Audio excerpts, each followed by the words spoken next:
కావలి MLA Daggumati Venkatakrishna Reddy నివాసంలో విలేకరుల సమావేశం నిర్వహించారు. ఈ సందర్భంగా కావలి 12వ వార్డు ఇన్ఛార్జ్ దావులూరి దేవకుమార్ మాట్లాడుతూ కావలి ఎమ్మెల్యే మీద పెట్టిన క్రషర్ కేసు మీ గవర్నమెంట్ లోని కొట్టివేస్తారనే సంగతి ప్రతాప్ రెడ్డి మర్చిపోయినట్టున్నారని ఆయన అన్నారు. మీరు కావలికి హడావిడిగా వచ్చి ప్రెస్ మీట్ ఎందుకు పెట్టారో మాకు తెలుసని, కావలి వైసీపీ ఇన్ఛార్జిగా నేను తొలగిస్తారని తెలిసి నీకు కావలి ఇన్ఛార్జ్ తీసేస్తారనే భయంతో పరిగెత్తుకుంటూ వచ్చి ప్రెస్ మీట్ పెట్టావని తమకు తెలుసన్నారు.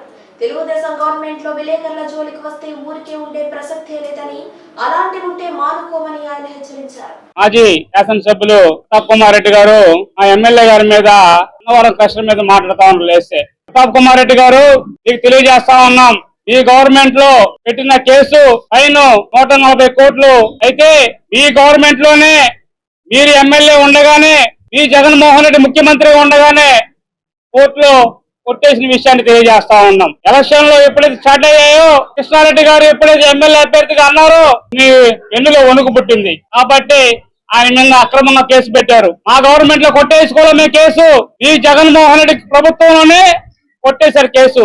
ఈ విషయాన్ని తెలియజేస్తా ఉన్నాం. రెండోసారి దీన్ని రిపీట్ కాకూడదని తెలియజేస్తా ఉన్నాం.